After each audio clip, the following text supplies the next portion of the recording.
Hello. So we are looking at Chapter 13 in Postmodern Approaches today. I'm not going to go too much in detail about narrative therapy. I think I put a good amount of resources, additional supplemental readings, and our discussion kind of focuses on narrative therapy. So I didn't want to take up too much more of your time speaking at you through the video lecture about narrative therapy, but I definitely wanted to talk about social constructionism and solution-focused therapies because they are my orientations. Yay! And so I definitely wanted to offer kind of my perspective on both of these approaches to counseling, if you will.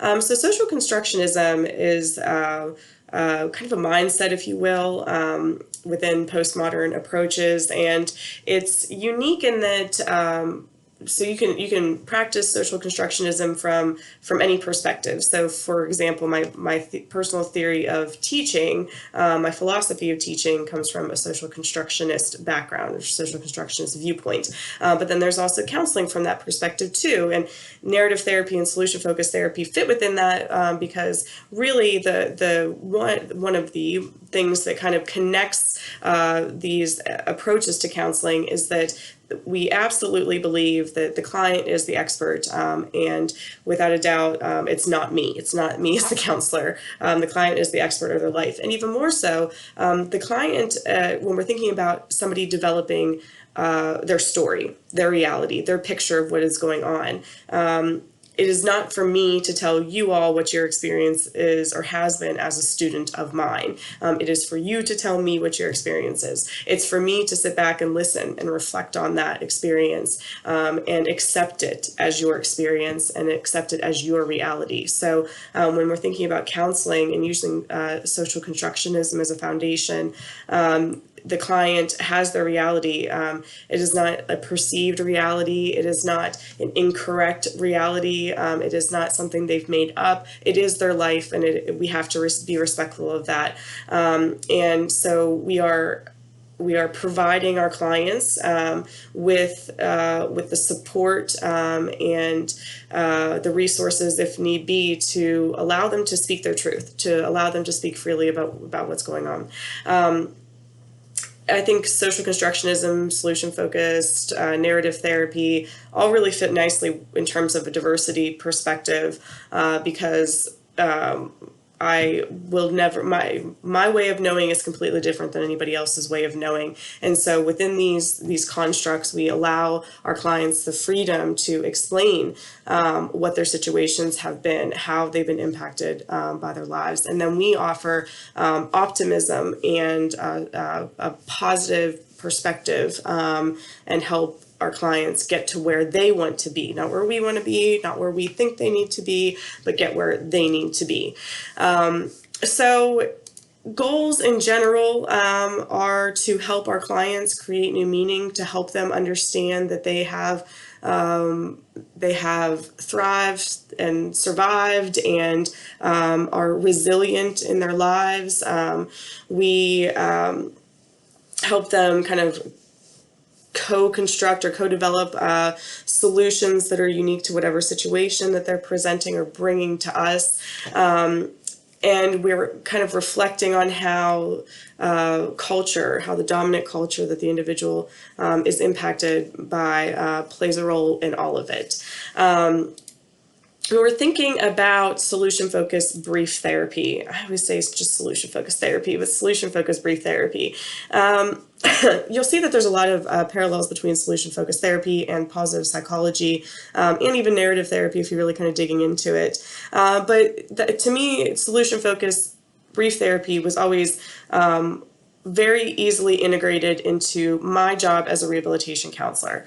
I did not have all the time in the world to work with my clients. It was expected that I would get in there, do the work, hopefully get the person back to a job or into a new job by doing all the things that a rehab counselor does, plus kind of filtering in counseling as well, but do it quickly. And so with solution-focused therapy, we're not really focusing on the past. And by that, it's not, I think solution-focused brief therapy gets a bad rap for this. It's not that we're completely ignoring the past. And we do allow clients to come to us and tell us their story. Like I said, remember, we always want to be respectful of somebody's story and what their reality is. So I would always provide my clients with that time at the onset to say, what's going on? What problem are you bringing to me today? Kind of the open-ended, how can I help you? But it wouldn't be something that I would let go on forever, and it wasn't something that was revisited after the first time.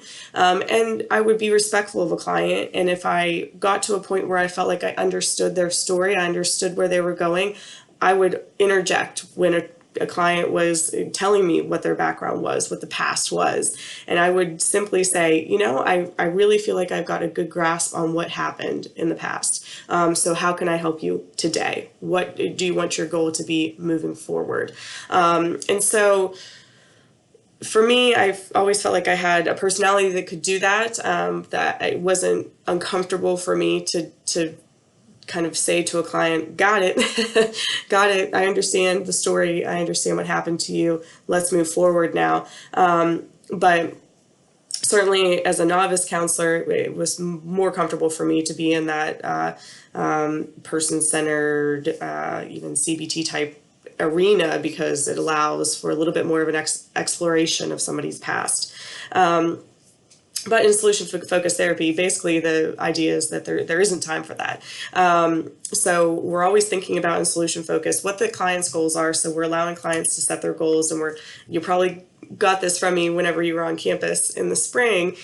My intense focus on goal setting is because of the solution-focused background that I practice. So we're getting clients almost immediately to figure out what the problem is, state it, figure out what they want the solution to be, and then develop some goals from that, so that we always have a benchmark to go back to. Clients will often come to us kind of in this problem-oriented state of mind. Things have been going bad, things are not going great, they don't know how to change, they don't know how to make it better, they feel like they're stuck, they're never going to get out of the situation. With solution-focused therapy, our belief is that, or people practicing this, the belief is that that there's always exceptions, and that even though a client may be in a state where they feel like there aren't any other options, they weren't always in that state. People weren't born in that state. And so at some point, even if it were for the smallest amount of time, that client's life did look different at some point. And so the emphasis really is on constructing solutions and trying to figure out what the client had done in the past. This is where the past comes in. And past could be like a week ago past, right? But what a client did in that moment where they weren't feeling what their problem was, and how did they get to that point, and how can we replicate that? So the belief is that clients do have the solution within themselves. They do have the ability to get themselves on the right track, for example, or find an effective solution after they're done counseling with us. People can create their own solutions, and small changes, even tiny little small changes, lead to bigger changes down the road. And that is also one thing that I think is difficult sometimes for people to get with solution focus, is that when we set these goals and we're asking clients, maybe a scaling question, for example, like, you're coming in here today and you're feeling very sad, on a scale of 1 to 10, with, 1 being, this is the worst I've ever felt, 10 being the best I've ever felt, where are you now? Let's say that was kind of the basic one. And then the next week, kind of same deal, last week you said you were at a 3, where are you today? Well, today I'm at a 5. Great, that's amazing. Like, wow, that was a really big jump. So we're always validating those small incremental changes, and making sure that we promote the behaviors that maybe got our clients to that small shift and that small change. Therapy is always a collaborative partnership, as it is with a lot of these theoretical approaches. And as I said before, we're definitely in the not knowing stance as the counselor. Lots of questions in solution-focused brief therapy, I will say that, but the questions are very skillful questions. We're not asking questions for the sake of asking a question. And remember, we're not necessarily asking questions to gather more information about somebody's past. We're asking questions about change, how a person made some type of change in their life, how they were feeling whenever that was happening, how they see their future, what do they hope to get when they're done with counseling. So we're always focusing attention on the problem in and of itself. And so it can be very difficult because you can't allow yourself to get wrapped up into the backstory all the time.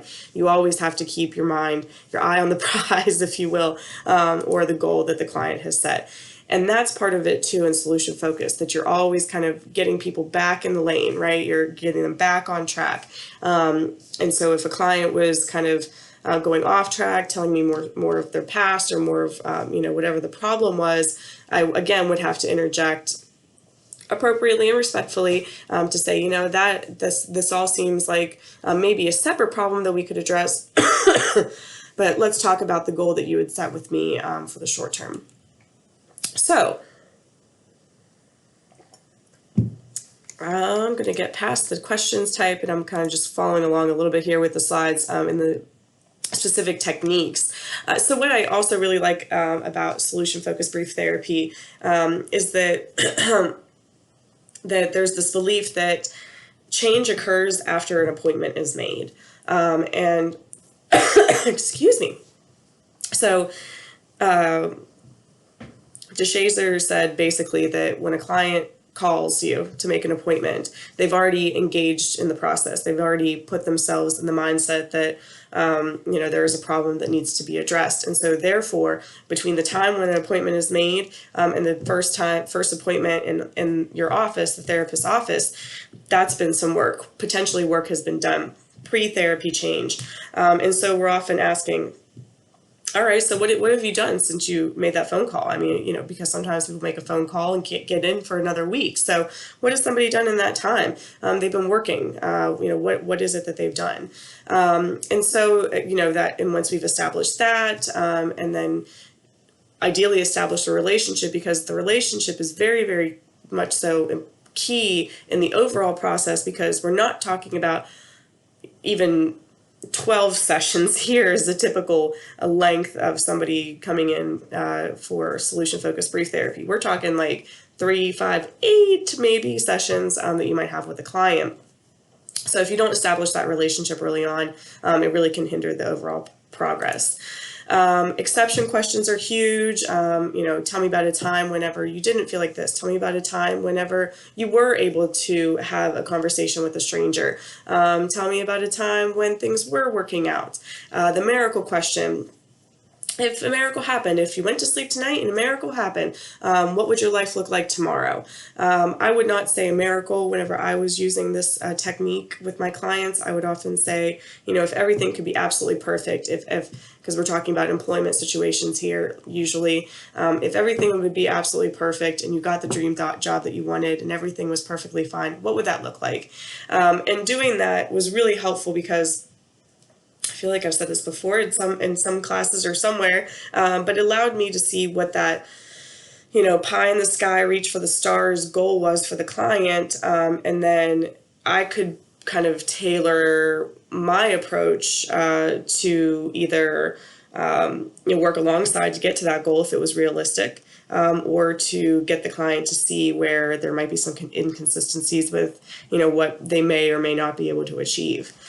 So I think it really helped both of us, both my clients and myself, to figure out what their ultimate goal would be, their miracle.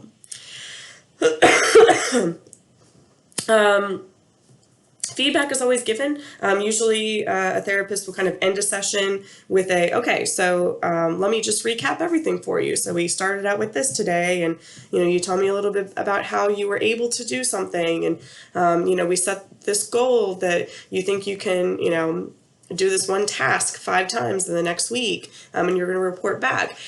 Does that all sound right? Is there anything that you'd like to add to this plan? Anything you'd like to change? Am I missing something? And so that's where the social constructionism comes into play big time with solution-focused therapy, is that we are relying on our clients to tell us if our interpretation of what happened in that moment is their reality. And if it's not, then we give them that space. We tell them, now is the time. This is the time. I'm telling you, if there's something that I'm not interpreting right, let me know and I'll make the change. So with that, I think is really a lot of where social constructionism comes into play. So with that, I'll leave you guys to look at narrative therapy a bit more. Narrative therapy in use with, or for use with people that have experienced trauma, which is a little niche of narrative therapy. And I look forward to seeing you all or talking to you all in the discussions.